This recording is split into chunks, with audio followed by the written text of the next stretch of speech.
McLaren just made a statement to Oscar Piastri, and that statement is, "You are replaceable." You may remember what happened last year when Gabriel Bortoleto won the F3 and F2 championships back-to-back as a rookie whilst being at the McLaren Drivers Academy. At the time, both Lando and Oscar had signed long-term contracts, and there were a lot of questions about how somebody with that kind of talent would be able to find a seat in Formula One if McLaren had no space. So McLaren released him from their Drivers Academy and made a statement.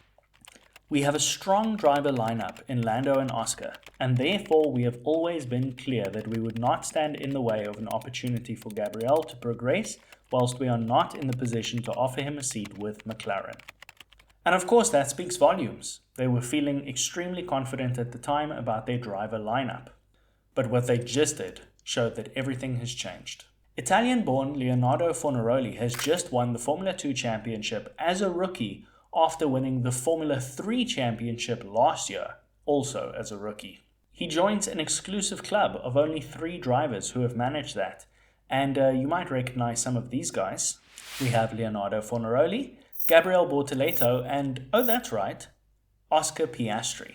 You may not remember, but you might have heard of Fornaroli before, because his Formula 3 championship was pretty interesting. He won the championship without winning a single race, which I think speaks to his consistency. In fact, he's made quite an impression on a lot of people. James Robinson, the team principal of Invicta, said, "I think Leo is a bit of a moneyball type pick. He doesn't do the big banzai moves that some drivers do. He doesn't do silly dances on the podium. He's not very outspoken in the media. But having worked in Formula 1 for 20 years, knowing what F1 teams look for in drivers, Leo is an exceptional guy in terms of developing a car." And Fornaroli did pretty well this year too, taking the Formula 2 championship with 211 points, leading Jack Crawford on only 170. You might recognize another name on this list in P6, that's Arvid Lindblad, the guy who Red Bull says is their next big thing. So Fornaroli seems to be the real deal. And you would think that a team who would pick him up as part of their academy would be a team who has a seat available, or at the very least expects to have a seat available pretty soon. What you would not expect is for the team who just won the Constructors' Championship with their 2 number 1 drivers to sign him. But they did. And of course, nobody signs a back-to-back rookie F3, F2 champion as a test driver. No one signs that guy to keep him in a development role. Now here's my question. This signing of Fornaroli, of course McLaren intends to have Fornaroli in their car sometime in the near future. I don't believe that a driver who wins F2 and F3 back-to-back as a rookie is signing up with a team just for a near-permanent test and reserve driver role. But now my question is this an act of offense or is this an act of defense? Of course, much has been said this year about McLaren and Piastri, whether there's a preference towards Norris, and you've, I'm sure, made up your own mind. But the way I see it, McLaren is doing one of 2 things.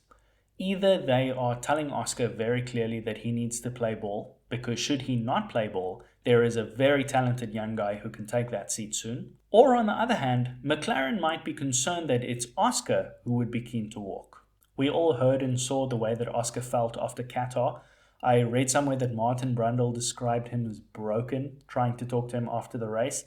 It's now clear that Oscar's championship dreams are kind of a long shot. And I'm sure some of you saw my video about whether papaya rules actually cost Oscar the championship, but I'll save you some time. The papaya rules in 2025 have been implemented 4 times, and they have actually never been in Oscar's favor. 4 out of 4, they went to Lando. And I do recall last year, Christian Horner at Red Bull at the time being asked whether he would prefer to hire Oscar or Lando as a driver at Red Bull, and he said Oscar. I think that any team would be silly to overlook Oscar if he should become available as a potential star in their car. So maybe the signing of Fornaroli is McLaren recognizing that, McLaren realizing that Oscar is hot property, he has not been super happy with the way he's been treated this year, and he could walk if he wanted to, and we need someone to put in that seat. It also makes total sense that they would sign a rookie instead of flirting with someone on the grid who's already really well established, like a Verstappen or a Russell or a Leclerc. Because I think that the last thing McLaren wants from their next driver pairing is 2 number 1 drivers. I can only imagine that they have learned their lesson in that regard. So yes, huge congrats to Leonardo Fornaroli. He is definitely deserving of a seat in Formula One, and I'm sure he will have it very soon. And if Bortoleto and Piastri are anything to go by, he's definitely one to watch.